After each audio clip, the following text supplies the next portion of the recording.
So I climbed back. I jumped back from the aqueduct. It was a serious adventure because there were some security guards on the other side. They were watching me.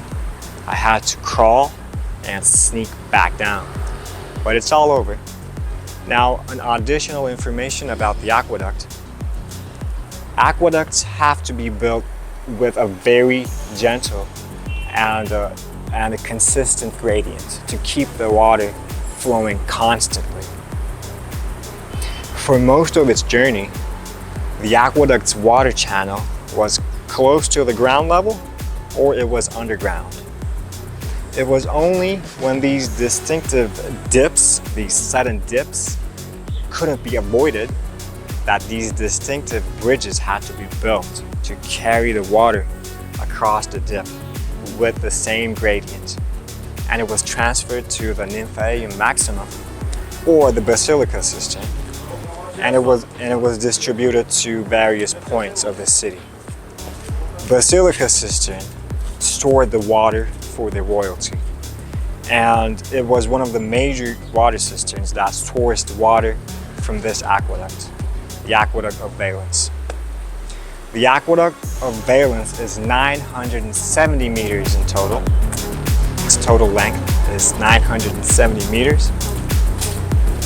It's 28 meters high from the ground level and 5 meters thick. The main material of construction is limestone. There is another rumor that says Constantius II, he demolished the city walls of Chalcedon, which is another city across the Golden Horn. Its contemporary name is Kadıköy. So Chalcedon's city walls were demolished and the remnant pieces of limestones were brought here to build the Aqueduct of Valens. Now I'll be walking towards the western end of the aqueduct to collect some interviews from the people. There's a small cafe that people sit and relax and drink their teas and smoke. I'll be going towards that direction to get some street interviews. So follow up, guys, okay? Let's go.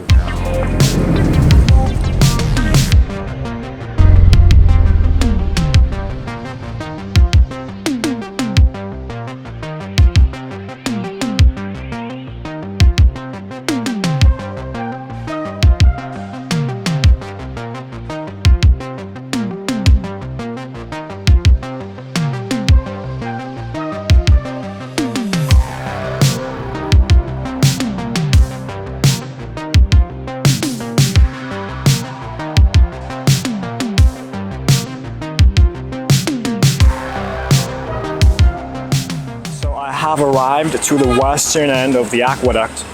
This is the cafe. It's called Kemer Cafe, which means the Aqueduct Cafe. So I'll be looking for some people who are sitting in the place, and I'll be conducting surveys with them, street interviews. Okay?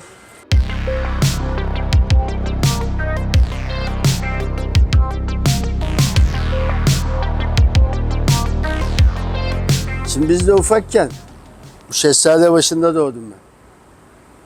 Bisikletle çıkıyorduk bunun üstüne. Şehzade Camisi'nin arkasından yer vardı. Bisikletle çıkıyorduk, bisikletle geziyorduk. Şimdi burası için sıkıntı, önü park. Gerçi güvenlik vesaire var. Ellerinden geleni yapıyorlar ama semtimiz biraz kozmopolit. Ondan sebep bu hor hakir görmüyoruz da. Uyuşturucuya falan düşmüş arkadaşlarımız var bir sürü. Yani birebir arkadaşımız olmasa bile öyle diyoruz, arkadaş diyoruz.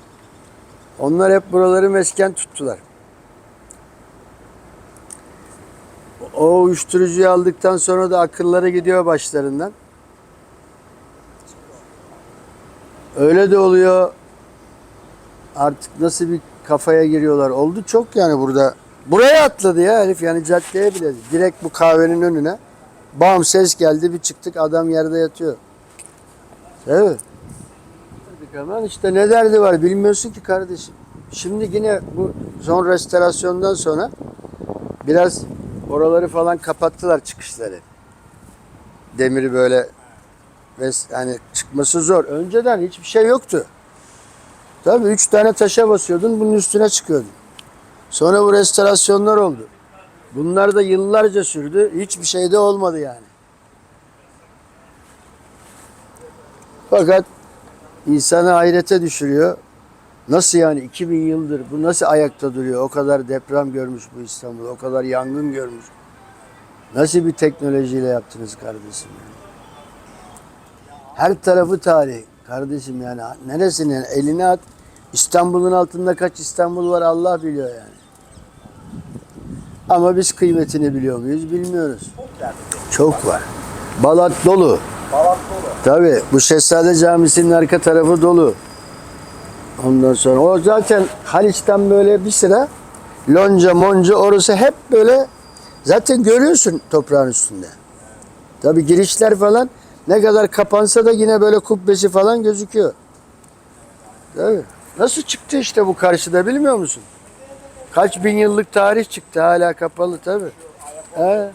Yıllarca orası işte tinelcilerin, balicilerin mekanıydı. Kilise çıktı oradan.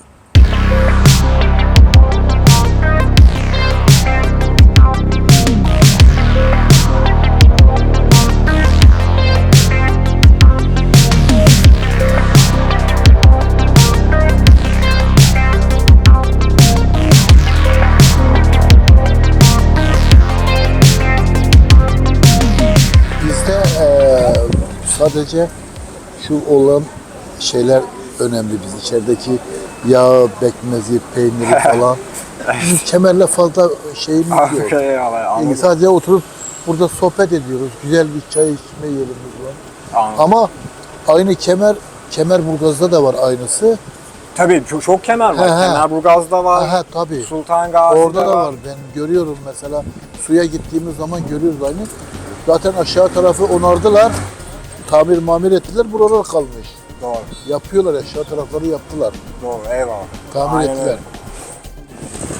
Şimdi surlarla ilgili pek bir şey bildiğimiz yok. Şimdi bu surlar nasıl yapılmış?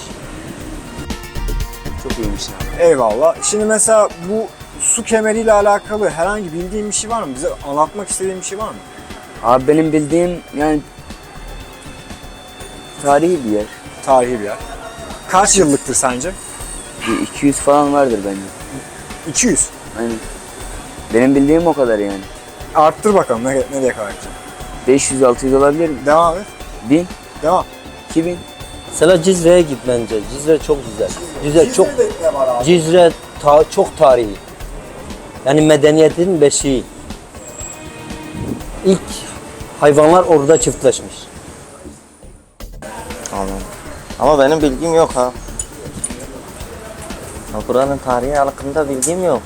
Benim bildiğim burası ikinci suru olarak yapıldı. Ama İkinci sur mu? evet. Yok abi sur değil bu. Bu su kemeri. Değil mi?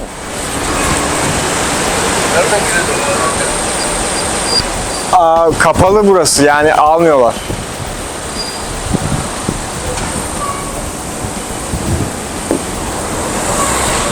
So that was a vehicle.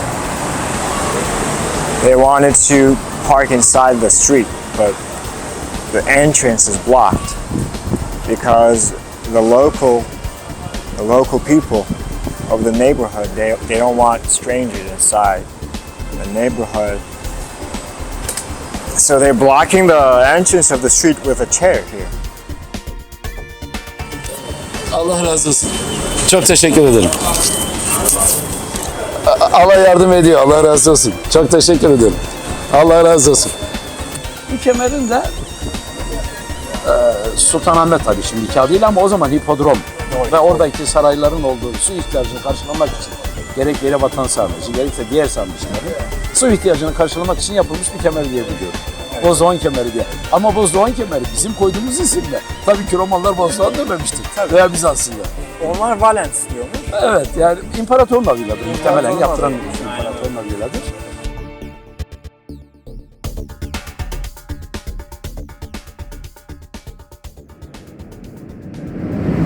anyways, I tried to gather and collect as much as street interviews for you guys. There are not much knowledgeable people about the history of Aqueduct, but basically, to wrap up the episode, this was the story of the Aqueduct of Valens. It's one of the most significant Roman remnants in the city of Constantinople. An additional note to this episode is that I dedicate this episode to peace, to world peace, okay? Now, there are wars going on and haunting us every single day, not only in Europe, but also in the Middle East. And it's really disconcerting. The possibility of a nuclear war is pretty serious. I think the best thing to do as human beings and the species of humanity is that to get engaged in peaceful activities so that we can achieve a more peaceful world altogether. Do not forget to subscribe, and comments and likes are also pretty helpful and appreciated. Try to share the videos with your friends. Thank you very much for watching, and take care of yourselves.